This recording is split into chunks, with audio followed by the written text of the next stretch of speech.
Good day, good day. Welcome, welcome. Thank you so much for tuning in. I'm Jay, and this is Homeschool Your Kids podcast. Today we have with us Irene. Irene, introduce yourself. So my name is Irene Daria, and I'm a developmental psychologist specializing in how children learn to read. I'm also the author of a book called I Didn't Believe Him, which I'm excited to announce is now an Amazon #1 bestseller. Oh, nice. Um, right? I was so excited. In Amazon, Congratulations. thank you. Amazon does this by category, like fiction, nonfiction, and then subcategories. So my book is a bestseller in the two categories that are dear to my heart, and which apply to you and to your viewers. So it's #1 in reading education, and it's #1 in parent participation in education. Hmm. And should I talk a little bit about the book? Of course, share, Oh, please. okay. So I Didn't Believe Him is a true story. The subtitle is it's I Didn't Believe Him. My son told me his school wasn't teaching him how to read. I told Oh, him to trust his teacher, and this is the story of what happened next. mm, So it tells the story of my son. We live in Manhattan, in New York. He was going to a really well-regarded public school, and he began that school in kindergarten, and he came home from kindergarten a little bit into the kindergarten year and said, these are his words exactly, "Mommy, my school isn't teaching me how to read. They tell us to guess what the words are by looking at the pictures. That's not reading, Mommy. How do you read?"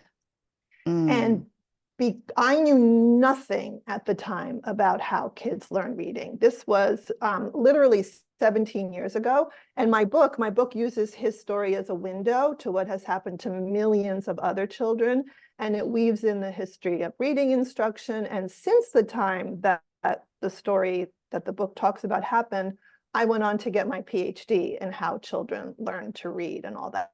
So in the book, there's the process of discovery. The reader goes on that discovery process with me, like, oh, I trust the school implicitly. So I trusted implicitly, even though the school gave parents a presentation on how they teach reading. And what they said made no sense to me. And but I didn't ask any questions because I thought they're such a good school. They know more than I do, right? They know what they're mm, doing. Um, so the way they taught and the way many schools all across the country still teach is using a method called balanced literacy, which has its roots in the idea that learning to read is natural, like learning to speak, right? When we were mm. babies and we learned to talk, no one ever had to teach us the sounds in the words. We learned the words. And if you expose children to stories that they love and read to them, and give them just enough phonics rules. So the difference is, do you teach phonics or sounding out, or do you let the kids discover phonics on their own? And balanced literacy believes that kids discover it on their own. And it does give a little bit of phonics lessons here and there. So teachers truthfully and believing that they are, tell the parents, oh, we teach phonics. But sometimes parents go to the teacher and say, oh, my son doesn't know how to read the word cane, the long vowels. And the teacher's response will be, oh, your child was absent that day. Right? You can't learn that in one day. Um, so that is how, so schools use a method called balanced literacy, which basically teaches kids to read by looking at the picture, using context to figure out an unfamiliar word, and just the first letter of a word. And some kids can learn to read like that with just a little bit of sprinkling of phonics, because it's like anything else in life. Everything's on a continuum, right? Some people learn to read really easily. For some people, it's really hard, and most people are in the middle. So, some kids can learn to read that way. The vast majority of kids need phonics, and the fact that they were not getting phonics is at the root of why so many kids are struggling with reading today all across the country. So Yes, ma'am. that's a little bit about me. Yes, thank you for that. No, I've talked to a lot of resource providers that specialize in literacy because they see and have labeled the literacy rate a national crisis. They have said that, Exactly. our kids can't read. We're graduating functioning illiterate kids. Exactly. And I witnessed that myself being in the classroom. And I taught 12th graders my last couple years. And I definitely, my 12th graders were not 12th graders, majority of them. So I definitely understand, how that could be a passion for you or how it even became, especially with it near and dear with your son coming home at 5, recognizing like, hey, mom, Right? 5 years old. And teaching someone else, me. yeah, yeah. I saw on Twitter this morning, I was on Twitter this morning, and someone else said, there's an issue that report cards aren't telling parents everything that they need to know. And, one mother posted that her second grader brought home a good report card. As did my son. He was bringing home great report cards in reading, and he couldn't read a word. It turns Mm, so I'm jumping ahead of the story, but this mother posted her second grader brought home great grades in reading, and the child said to her, "That's not true, mommy. I can't read." Kids know way more than we give them credit for, and we have to really listen to them. But that's something else that comes out in the book. So kindergarten year for my son was a nightmare. mm, He started having literal nightmares, waking up screaming during the night. He was dreaming that he was drowning. He started saying he hated school. He moved to the back of the classroom because kids, when they don't understand things, they're different than us, right? We'll raise our hand and say, I don't understand. Kids will either become behavior problems, so the focus is on their behavior and not on the fact that they can't read, or they will move to the back of the classroom and sit bowing their heads, being really quiet. And that's what my son started doing. Total extroverted chatterbox, like so not like him. And I had no idea what was wrong. Great grades in reading. His teacher was saying everything's fine. Um, and in first grade, my son, and I think this is part of the reason I wrote this book, because I want to help prevent what happened to my family from happening to other families.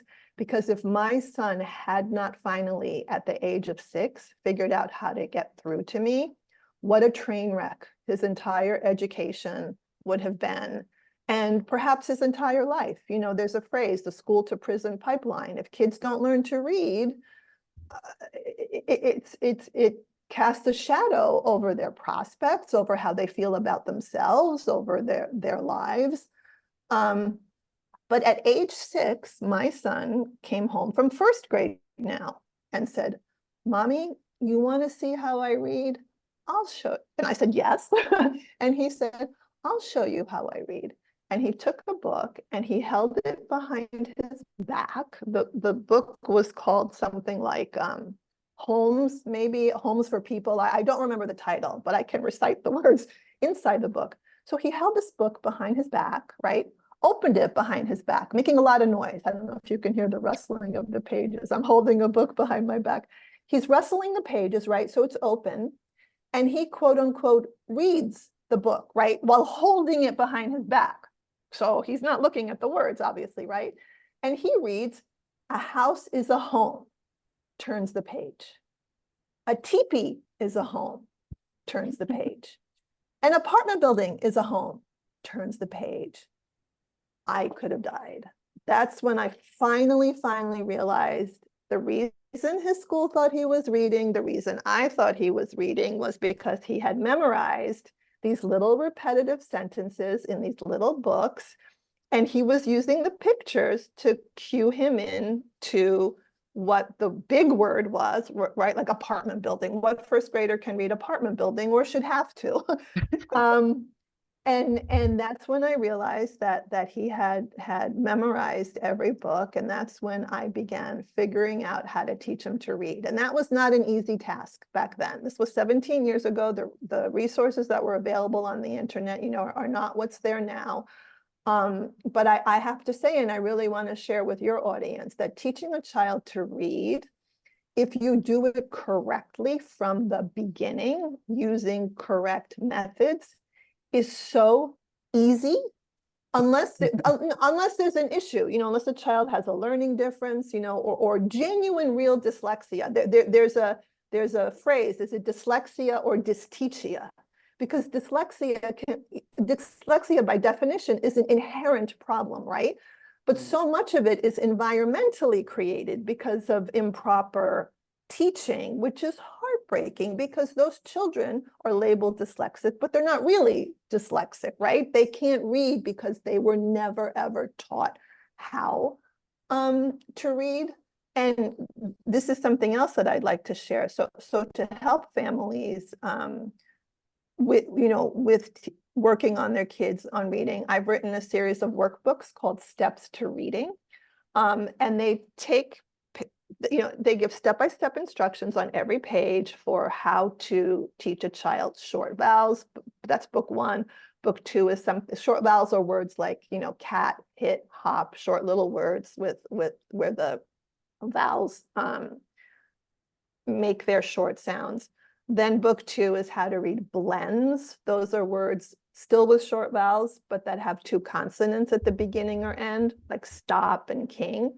Book 3 is digraphs, which are words like ch, sh, th. And book 4 focuses on long vowels. And so you don't need a teacher's manual or anything like that. Every page tells you exactly what to say and do with the child. It has the most frequently used sight words. Those are words that need to be memorized, like that you can't sound out. It tells you what little stories they can read at each step of the process, because that's so important to be practicing, sounding out words. And it has games like bingo. They have board games. They have little computer activities that kids can do. So homeschooling, I actually attended and gave a presentation at a homeschooling convention in Pennsylvania in June. And I always thought homeschooling families had their act totally together. And I realized homeschooling families need as much guidance. I thought that a lot of materials were out there. And I was genuinely shocked at how much support and guidance those families needed, and was beyond thrilled, to be able to help them and tell them and show them these workbooks. So that they received a really positive response at that homeschooling convention. And just like it's, if you do it correctly from the beginning, systematically, what a joy and pleasure it is to teach a child to read. It is. I'm on that task right now, Irene, and I will tell you. Look, that's why I'm sitting up listening like real hard right now. So tell me what I need to do. Tell me, what are you doing? Well, she's 7. We've been at it since about 4. We've come a long way. Okay, because at first, anytime I put a book in front of her, it was tears, like automatically, like she just busts out crying, and I would put the book away. And how old like, was she? How old was she? This was like when she was like 4. Okay. Yes. So after that, I would read to her a lot. And it's 2 of them. It's a 7-year-old and a 10-year-old. 10-year-old's very confident reader now. She's really got it, and it's a joy to see how far she's grown. But that lovely 7-year-old, it's still a work in progress. We do the blends, of course. We do, when we first started, we made some alphabet people. And with the alphabet people that are on popsicle sticks, we'll do the sounds. Like, so we just did sounds for probably like a good year. We just did the phonetic sounds. A, I, B, like going through the sounds. So which is great. and so she could sound out any letter, like she can phonetically, but it's like when it's time to put it all together, unless I'm there like moving my finger across the page, it's like she doesn't want to put it together on her own. I don't know. At this point. Yes, at this point. So it's still like I don't know if it's just like she knows that this is when she has my undivided attention, and like, oh, help me read, mommy, and like, and so now it's like just me, because she could do her finger like this, like she doesn't need me to do my finger like that, but that's something? it. Yeah. Mhm. No, go ahead. I want to hear the end of your story. And then No, I'm writing this that down because I want to tell you something. yes, no, that's the main thing. Just like I said, she could do all the sounds, like I'm like sound it out, and she could do each sound. But when it comes to actually blending it all together and saying the word, it's like she needs some kind of extra something. I don't know. You and I were meant to talk because Okay, yes. this is how I feel about my book.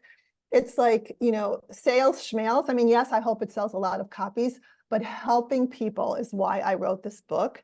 And what you are experiencing now, I experienced completely with Eric. And so I'm going to share this story with you. So this is also in I didn't believe him, but he brought home, he started bring, and this relates exactly to what you said about she knows each sound, but doesn't Yes. know how to put it together. Okay. So he brought home in January of his kindergarten year, a book called After School. And it was one of those little pattern books where, you know, after school I was repeated on each page. And then you had to guess from the picture what the kids were doing, right? So it would be like after school, I play with my brother. After school, I go to the playground. After school, and we reached a page, which is why I'm raising this with you.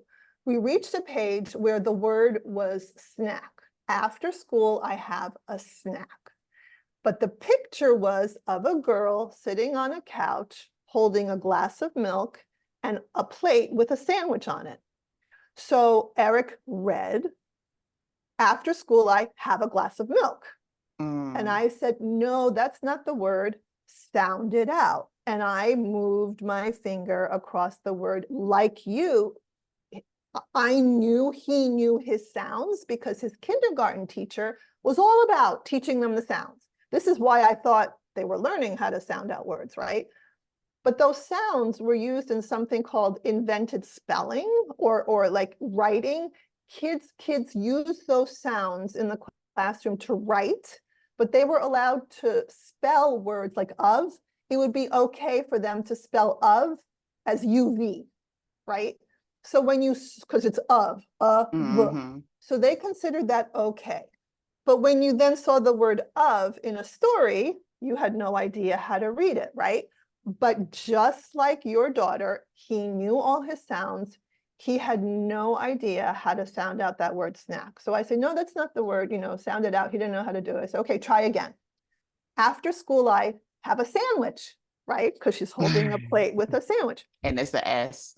Right, exactly. No, that's not the word. Sound it out. He had no idea how to sound out that word. And I just sort of chalked it off to, okay, that's a funny word. I thought at the time, oh, he's reading fine. You are actually very fortunate that you realize that your daughter is not, do you know what I mean? It's not because you can take steps Yeah. to rectify it, but knowing those sounds and knowing how to decode is like to read it as a word.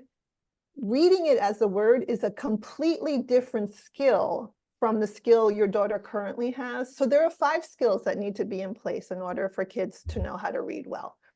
Phonemic awareness is knowing the sounds you hear in spoken words. That's what your daughter knows beautifully. Phonics, that's the ability to sound out a word. That's where it seems like she needs work.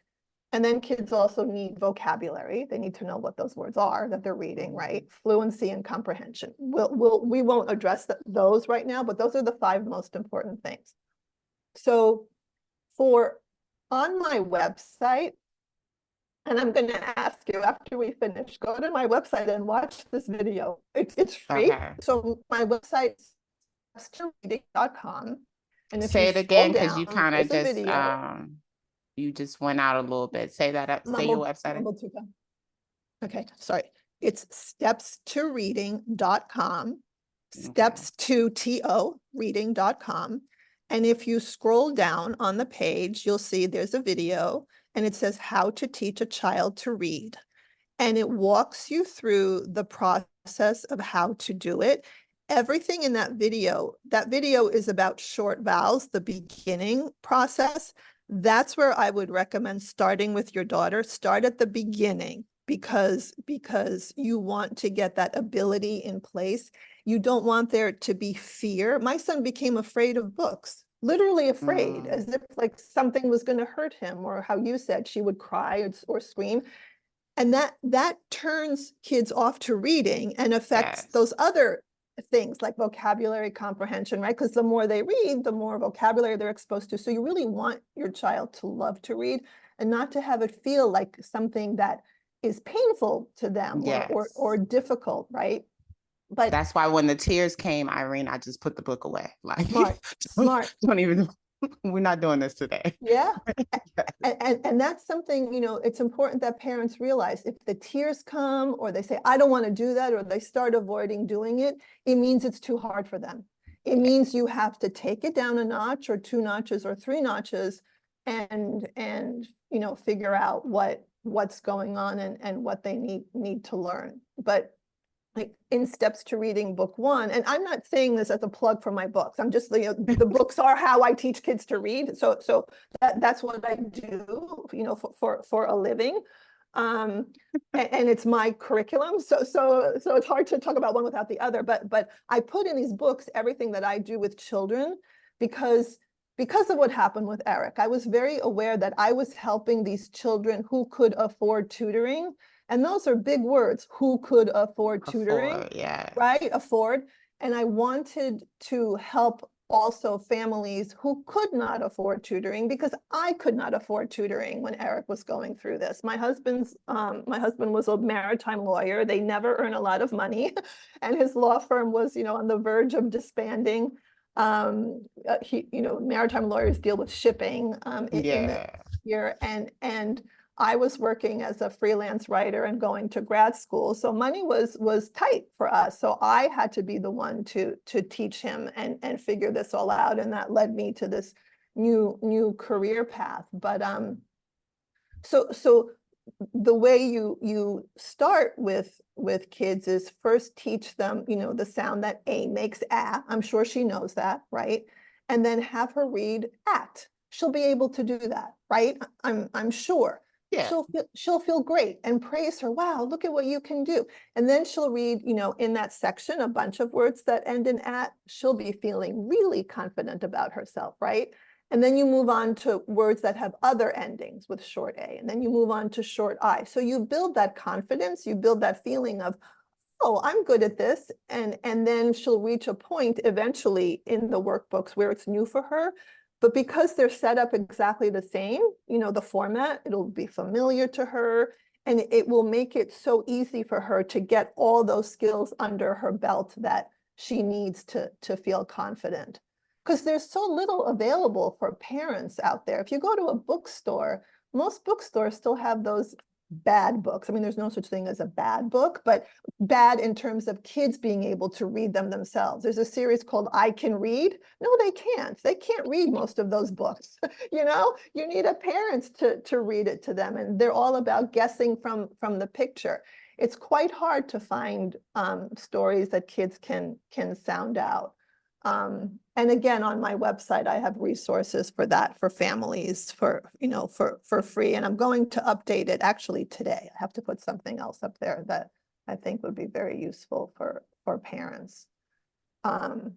So tell me more about your daughter. You knowing like short vowels. See, okay, so she could make it through books. We've had the praise, like we do the praise, like me and her sister definitely, hype her up and everything.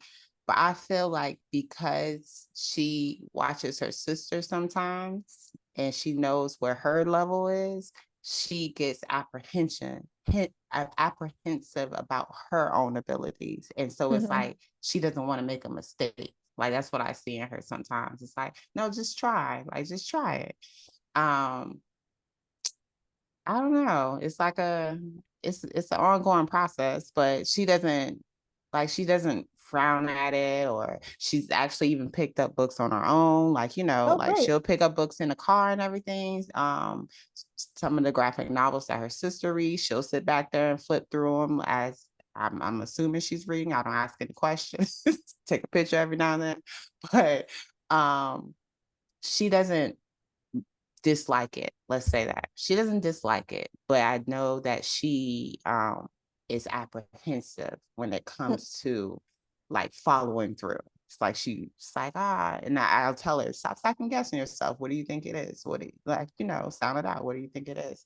Like I said, my finger makes all the difference sometimes, Irene. Like, Right. like, yeah, why you can't just do this? But Right. I don't know. So it's been a good process though. Like we've had growth over these past 3 years. It's not like she's where she started. So Right. Right. You're homeschooling her. yes, we Okay. homeschool. Okay. Yeah. Okay. Yes, ma'am. So they both grow from each other, but I stress reading in particular because of where I came from and what I saw, and just understanding like you have to be able to read and comprehend. And I feel like those two are becoming separate. Like people are able to read some words, but they're not comprehending what they're reading. And Right. so it's kind of like, oh, you just reading words at this point and you don't even know what you're reading. So we talk Right. about comprehension. We go back over the story so that they can tell me stuff, things like that. It's gotten better, Irene. Okay. Look, Good. once the tears stop, I was like, okay, we can do So, something now. so tell me what do you mean by where you came from and what you saw? Where did you come from and what did you Well, see? I used to teach at Title I schools. Okay. My first year in my own classroom, I had a seventh grader reading on the kindergarten grade level. Okay. And it told me to give her pre-K work, pre-kindergarten, meaning like, 3, 4 years old. And I'm just like, I can never catch her up in the classroom. I can't do that. I can't, Right. there's no way physically possible that I could do that. Um, but seeing that she wasn't the only one like that, I cried a lot that year, Irene, because it was so eye-opening and so like, yo, what are we doing? Like, because I would go and talk to the reading specialist and she'd be like, you gotta pass them. Like that was her thing. Like you gotta pass them. What are you gonna do by failing them? And I'm just like, Wow. okay, well, what are we doing by passing them? Because she's going to go to the 8th grade not reading. She's going to Right. still be on that kindergarten grade level, and that was eye opening. And then to get to the high school level and see that it doesn't get any better. And then I just found a correlation between like with teaching the 7th grade, teaching 10th grade, teaching 12th grade. Most of them are stopped in 3rd grade, 3rd or 4th grade. And so no, this is just my correlation. I correlate it with labels. I feel like a lot of our students or kids in general are placed with labels at such a young age that they embody those labels and they really tell themselves, I can't do this. And so then it becomes a learned helplessness of, oh, well, they told me that I don't read like everyone else, or I don't know this like everyone else, or I can't process this. And so then they just keep telling themselves. And so, like you said, with your son withdrawing and going to the back of the classroom, or the behavior disruption, things that all that stems from that. And then now we just have a problem child. Like now, oh, they just have behavior issues. Oh, they have behavior issues. And so we just keep on passing these kids with behavior issues on through the system. And then they get to 10th, 12th grade and you get an English teacher like me. And I'm like, yo, what in the world? Like, how do I fail you? You have a job at Walmart already. You're already a functioning citizen of society, of what they want you to be doing, basically. How do I fail you? But to see that a system has failed you in such a manner that you've given a system 13 years and this is what you got at the end of the road, it was a lot, Irene. What you just said is so brilliant. Are you recording this? Are you going to post the video of this? Because I will share this with the world because you summed it up so beautifully, and I've heard it from other teachers. I've been doing podcasts this month, and other teachers have said exactly what you said, that they were told to pass them, and it's just wrong, just so wrong. 1 year out of their long lives to be held back and to really get proper instruction. What a life-changing event that would be. I know, but it's like, why wouldn't we do that in elementary? Why wouldn't we stick with that? And why wouldn't we catch that early? Right. Like you said, your son had to come and read to you in the first grade and show you, like, with dramatics, like, hey, mom, just look, you weren't listening to me in kindergarten. You gonna listen now? Look, let me read this book to you behind my Right. back so you could really Right. understand what I'm saying. But there are kids not doing that. There are kids that are just calling home and saying, oh, I'm fine. Oh, school was fine. And like you said, they're bringing home their report cards that are saying, oh, they're fine. Oh, they're doing okay. But they're not. They are really not. Yeah. Yeah. So that was my the things that I saw. And that's what led to all of this greatness that I do now, because that's not right. That's not Right. right. Like, we're not gonna Right. get anywhere with that.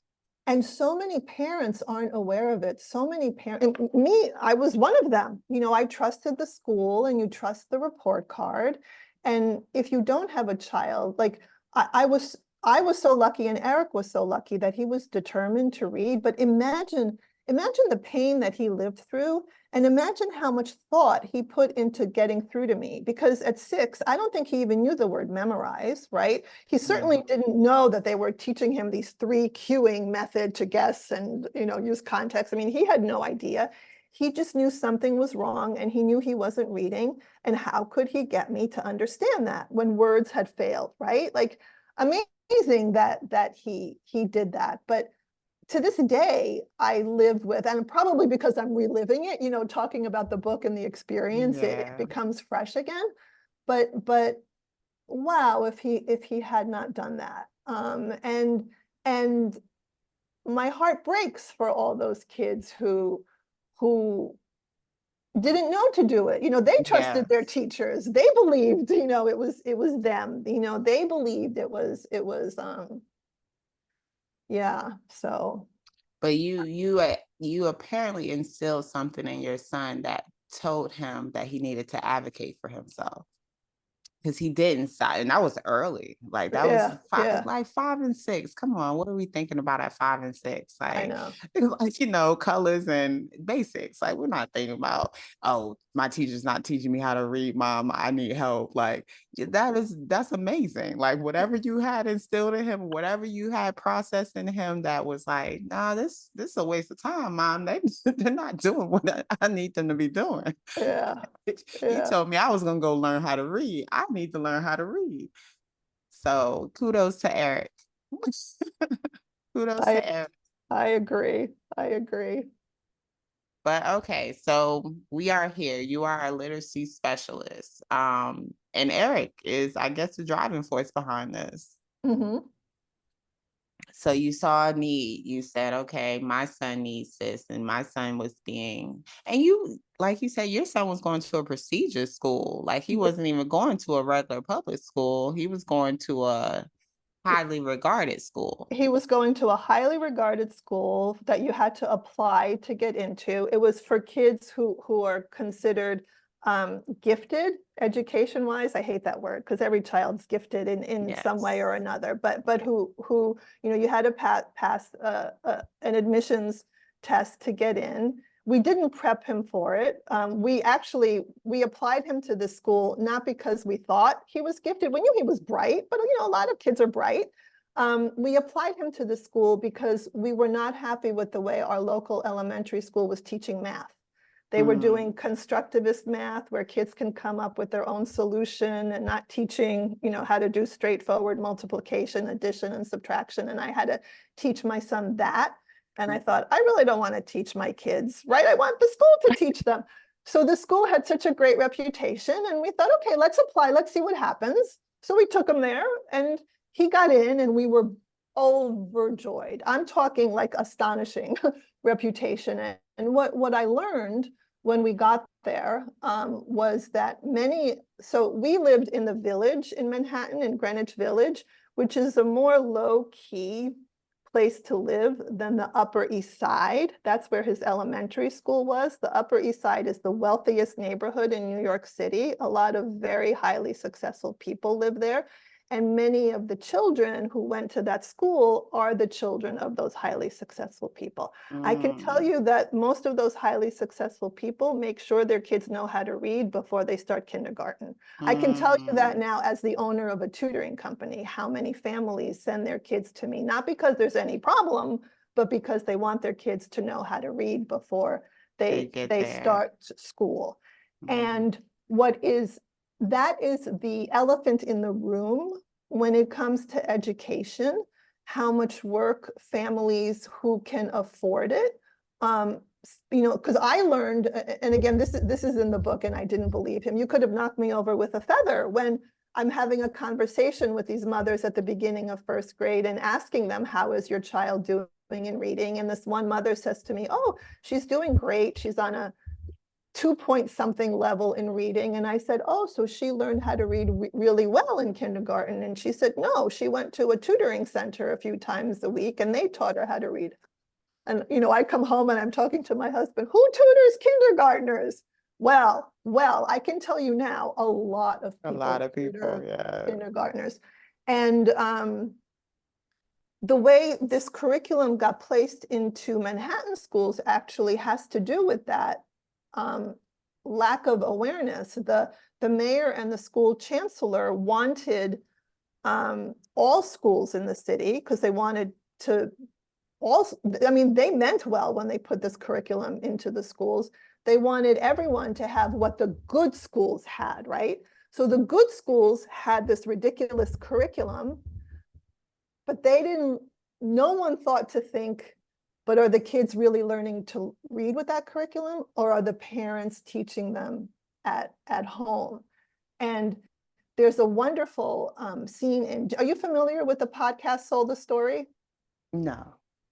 Really worth listening to. It's a fantastic podcast called Sold the Story. It's from American Public Media. It was one of the top podcasts last year on Apple and in Time Magazine. It's been downloaded like more than 8 million times, and it has had a huge influence on reading education and changes being made now to reading education in many places for the better. But she tells a wonderful story of a woman called, I believe her name was Lacey. I don't remember if that's her first name or last name. I have this scene also, and I didn't believe him. I thought it was so important to refer to it and to quote it. But Lacey is a Black woman who grew up somewhere in a town where many of the Black families, Black children, including her own grandmother, could not read. And Lacey went to a school where her teacher was not teaching her to read in first grade. The school wanted to pass her on. Her mother insisted that it didn't, or that she got the help that she needed in school. And in school, a teacher began teaching her using phonics. So she learned how to read. This little girl went home and taught her grandmother how to read. So I have to stress that people can learn to read and function well enough in society at any point in life. Do you know what I mean? They may not score well on their SATs, or standardized tests, but they will learn how to read. She went home and taught her grandmother how to read and decided that was going to be her mission in life. She was going to go to places. She was going to find out what white schools had, that Black schools, and I'm sorry I'm categorizing like this and saying white and Black, but it's like it's what the story was, because I just want to say everyone is in this boat together, no matter what race. But it affects Black and brown families more, just statistically. Those kids struggle more with reading because their parents aren't aware of the same thing I wasn't aware of, right? So she went off and ended up getting her degree from Columbia University, where this woman who developed this awful curriculum that was used in Manhattan worked, and Lacey went into schools, and even though she knew phonics worked, she fell for this curriculum, right? And she began teaching in this way and realized it wasn't working, right? And began tutoring kids in phonics after school. And she went to a district in New York, in Westchester County, again, looking for, okay, what is this school? What are the white slash any race more affluent kids getting that these poor Black kids are not getting? And you know what her finding was? Tutoring. Tutoring, because the school was using this terrible curriculum, but the parents were tutoring the kids at home. And again, in Sold the Story, and it continues, and she says that many of her friends, they work hard, they do everything right, they rise up the economic ladder, they move to communities, blended communities where they're diverse communities, the schools are good, and they send their kids to these schools where they've spent their lifetime earnings being able to buy a house in this community, and they learn they have to tutor their kids even there because the curriculum is wrong. And it's so simple. Like parents need to say, are you teaching my child to sound out words? Are they looking at the words when they read? And again, on my website, I will put a list of questions for parents to ask. But parents really, really need to recognize that it really may not be your child, and it most likely is not your child's quote problem if they are having trouble learning to read. It most likely is the curriculum that's being used. Changes are happening because of this podcast, Sold the Story. A lot of teachers listened to it. She interviewed teachers for it, and teachers were saying that they learned on their own, or by accident, that phonics worked. And because she interviewed teachers, other teachers started listening. In the past, people, for over 100 years, there's been this war going on called the reading wars, how to teach reading properly, either with phonics or this method called whole word, where they're memorizing words. And teachers supported the whole word method because that's how the teachers of colleges of education train teachers to teach. Most do not teach them, or have not been teaching them, to teach phonics. So the teachers, when other people or reading researchers or cognitive psychologists wrote articles and gave speeches saying, you must teach kids phonics, teachers didn't listen because they would think, what do they know? They're not in a classroom. They're not there. Some of their kids seemed to be learning to read. They weren't asking the parents, are you having your child tutored? Right? It seemed like the child was learning. But because this woman, Emily Hanford, who did the podcast, interviewed teachers, teachers began listening because teachers listen to each other. Teachers have a wonderful support network in social media and online, and are fantastic in sharing resources. And the word began getting out, phonics, phonics, phonics, phonics. And now the way Eric was taught to read, and I didn't believe him, that way of teaching is now illegal, literally against the law in 4 states. And that's massive, right? But that, again, parents have to realize that's a law, that's on the books. You have to look at what's happening in the classroom, right? Jaywalking is against the law, but do we jaywalk? I jaywalk all the time. All the time. We do.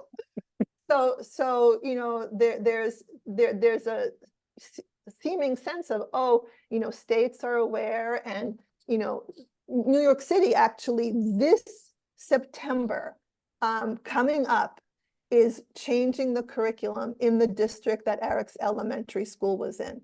This is 17 years after what happened to him happened. So for 17 years, what I detail, and I didn't believe him, has been happening to other children. Criminal, really, just terrible that there's no accountability for that. There's, everyone starts pointing fingers at whose fault it is. And that's why I was thinking, like, with this discussion, do you think that maybe it should be placed on the parents to equip their child with reading before they get to school? I'm going to give you a short and long answer. The Okay. short answer is absolutely yes, yes, yes. The long answer is, it is so hard being a parent. It is exhausting being a parent. There is Indeed. so, right? There is so much that you have to do. You're responsible for your children's, you know, physical, emotional, social, academic well-being. You're responsible for feeding them. You're responsible for the laundry. You're responsible for cleaning. You're responsible for getting them to places. You're responsible for earning a living. You know, and I remember so as I said, you know, we couldn't afford a tutor. We couldn't afford help of any sort. So, you know, everything fell on me. And the work with reading for me was figuring out how to do it. That was so much work. Actually doing it with your child, and you know, this is why I'm giving a long answer to my short answer. There are times during the day or on the weekend where, you know, I would look at my kids and I'd be like, I am so tired of pushing this truck around the floor, right? Like you're playing with your kid, but you really don't want to be doing what they want you to be doing. If you take that time and sit and do a little bit of reading work, you know, we're not talking, you know, 3 hours a day. We're talking 15 minutes when you can do it. Anything you can do to help them, really anything will help. And you know, again, I hate to sound like I'm selling them, but like they are my gift to the world. Really, Mhm. these workbooks, like these workbooks, the steps to reading workbooks, they're called. Everything that I learned in these past 17 long, hard years, including getting a dissertation on how kids learn to read, is within those covers. And you know, they're adorable worksheets. Kids love those books. They love working in them. It gives you an activity. And this is something, if the thought of teaching your child to read makes you cringe, and it honestly, I have to tell you something, it made me cringe when Eric was little. I was taking a developmental psychology course. This is before this happened in kindergarten with him. And the professor said, oh, you know, mothers in Japan teach their children to read. And I remember clear as day sitting in that chair thinking, thank God I don't have to do that. Thank God. But you know something? How I wish I had. If you know, I ignored his preschool teacher, babysat for him, and she wanted to do educational games with him. And I said, no, he just needs to play, because kids need to play. They too, they shouldn't be, you know, it shouldn't be all about learning all the time. But I wish I had realized she's babysitting him for 3 or 4 hours, right? They could have done a little bit of reading for 10 or Mhm. 15 minutes, and then he could have played to his heart's delight. Because, and I hate to say this, it's because it's the way the world is. Like, I had a family come to me at the beginning of the summer, and their child is starting kindergarten, and they wanted to know how to work with him over the summer. And the reason they came to me was because their babysitter told them, you have to teach your child how to read. Their babysitter comes from, you know, is poor and you know, doesn't have, you know, she's not earning an Upper East Side income, but she made sure that she taught her kids to read, and how wonderful that she passed this on to her employer. But if you're not lucky enough to be part of that network, like how I wish someone had said to me, Irene, do it because so many other people are doing it. And when your child gets to school, he's going to be behind the curve. And should the parents have to do it? Of course not. You know, of course, schools should be teaching kids how to read. This shouldn't be placed on the parents. But you can't say, oh, it shouldn't be my job, and then not do it, because as you saw yourself, they get to 12th grade and they can't read. That's not Yeah. going to help your child, you know? So you know, that the message that I would really want to get across to parents is, it's easy. If you have the right tool, It's easy to do. It's fun. You're playing bingo with them. You're playing board games. They're feeling really great about themselves. You stop when you've had enough. But if the thought of doing this really like turns your stomach, don't do it. Right? Right. Do anything that will, because there's so many ways of parenting and doing things in life. I would never say everyone should do it, but maybe there's someone in your life who could do it. I volunteered at a school up in Harlem, teaching teachers how to teach reading correctly. And there was a boy in one of the classes who was taught how to read by his 8-year-old cousin. You don't need, and the workbooks, an 8-year-old, for real, I'm not kidding, an 8-year-old could work their way through the workbook with someone, just starting to read. There's nothing complicated about it. So maybe there's a babysitter, or maybe form a group with other parents, and your 3 or 4 children can get together, and each parent, maybe on a Saturday morning, can take turns working with the kids. There are so many different ways of doing it.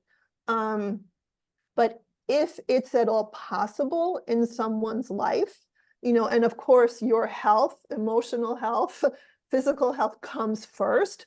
But if that's in place, then definitely find a way to work with your kids. I just know, like, I've shared this story a couple times, but because my 10-year-old went to kindergarten and first grade in public school. And when she started kindergarten, I went to open house and I met with the teacher, regular open house stuff and conversation. But with me being a teacher myself, we talked on that level. And she told me that the previous year, she had, I want to say, 22 kids on her roster. 9 of them had never held a pencil before. And I thought about the disservice that had to be for that child, because in my mind, if I know that I'm going to send my child to a public school or an educational system of any sort, I know that they have to be equipped with certain things. I wouldn't want them to get there with nothing. That's just me personally. And that may be because of all of the, the behindness that I've seen, like as far as children being at certain grade levels and not being there at all. So in my mind, I'm thinking, well, if I know that I have to send my child somewhere, I want them to be best equipped, meaning that I want them to get there with things already. And granted, most kids do. Because even with that number, you see 22 kids. Of those 22, only 9 of them had never held a pencil. So that means that majority of them had. So parents are doing things. However, it's like, where did the disconnect come where parents felt like they shouldn't or don't do anything at all, that it is just the school's responsibility. So I view my mom's report card. My mom was born in 1963. So this was probably like a report card from like the 70s, or 1969. Yeah, probably like the 70s. I'm gonna say the 70s. But either way, on the front, it just talked about the parent being the good teacher, the first teacher, and being so important to their child's educational. Yeah, I took a picture of my phone. I don't have time to look Oh, for it, I want but to see that. You have to share that with me. okay, I will. But it just talks about like how important the parent is in the process. And so I'm just like, okay, when did that go away? Like when did the school and the parent relationship, like, like dismantle? Like when did it become so far apart where we're just sending our kids to a building and hoping for the best, Right, as right, opposed to knowing that they're getting the best or being aware or being present in whatever it is that they're receiving. So that's right, why I just say, I know realistically, like, yes, no. In those first 5, like I said, my 7-year-old is still not a confident reader. It's still a work in progress. So to think that I could have set her up beforehand with me working full time, with me, doing everything else that is required. Like you said, the parent hat is many. We put on very many hats. So never want to take that from it. And then how the world is working as far as inflation go, and people having to work 2-3 jobs just to make the bare minimum. I would never want people to think that I'm thinking that they're not doing enough already. right. I just know that we're sending our kids to a system that is not doing what is needed for them. But you also got to think about the ratio. Think about teaching a child to read 1-to-1 as opposed to hoping and praying that your child amongst those 22 kids get all that they're supposed to get from that one teacher. Right. Absolutely.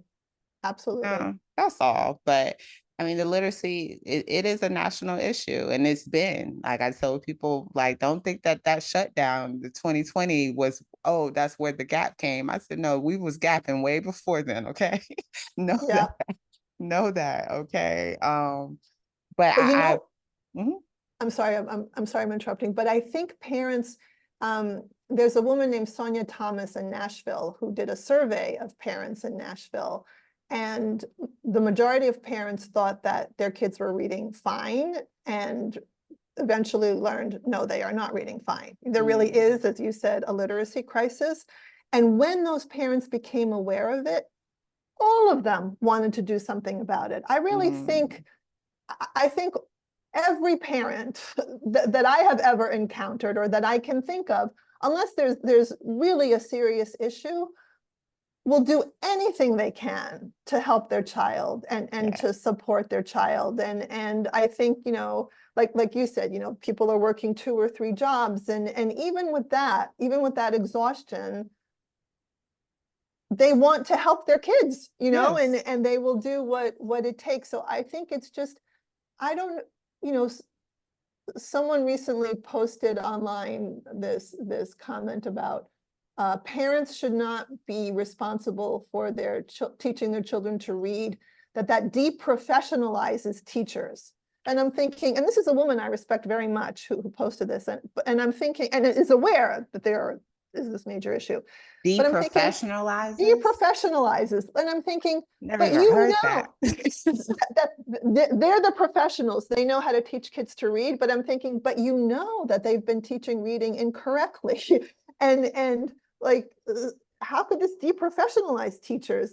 Teachers should be working as a team, and with parents and equipping them with again, I've witnessed at schools parents asking for, saying, I'd like to work with my child at home, what can I do? Oh, just let them play, we've got it. No, you don't.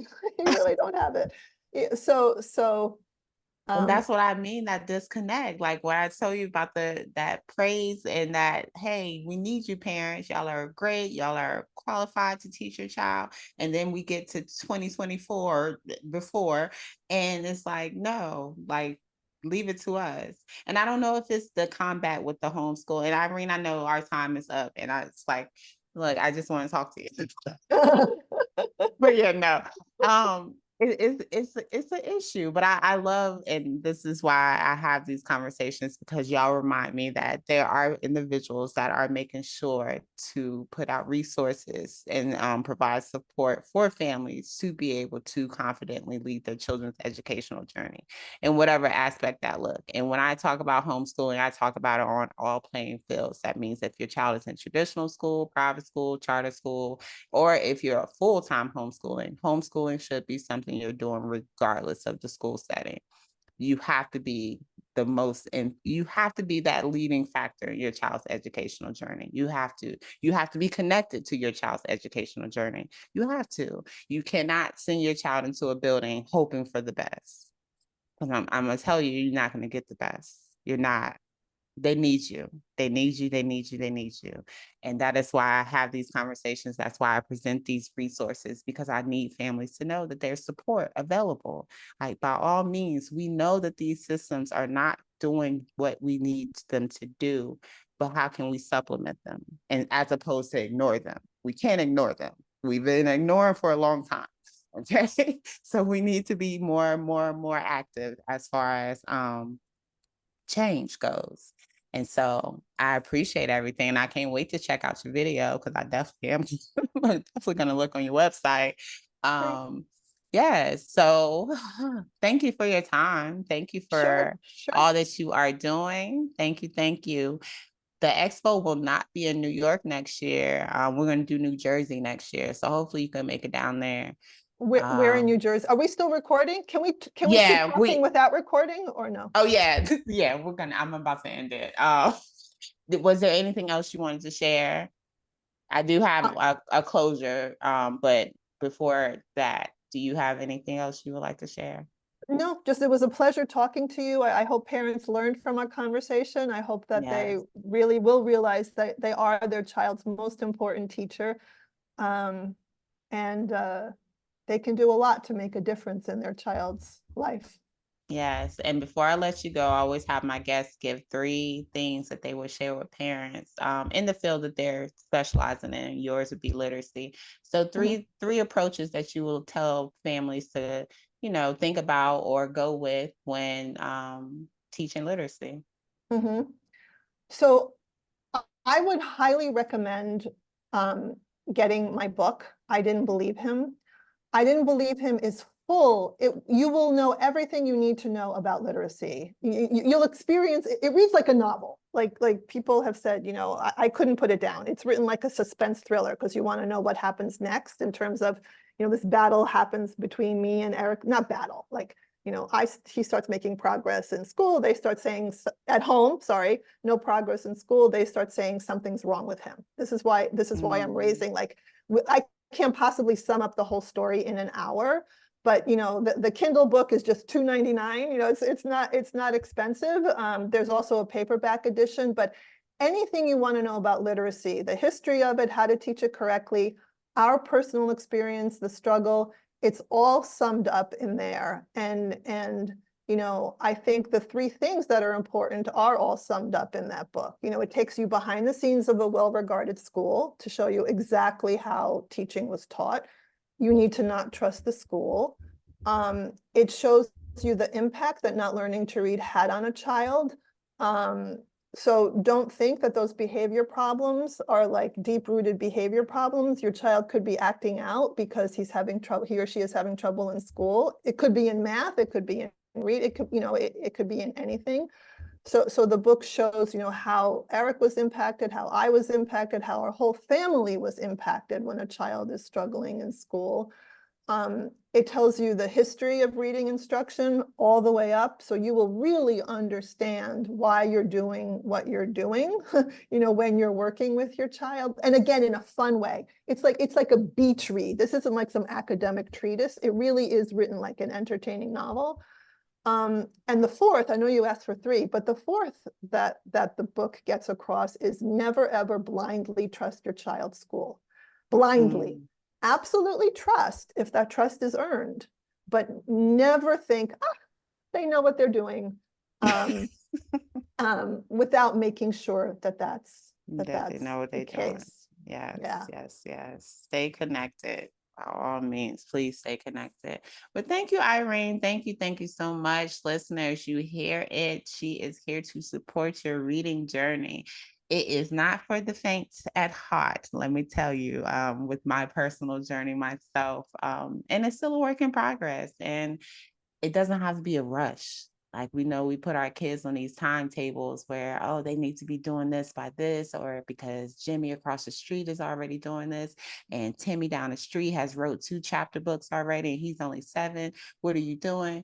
Like, no comparing and contrasting, parents. No comparing and contrasting.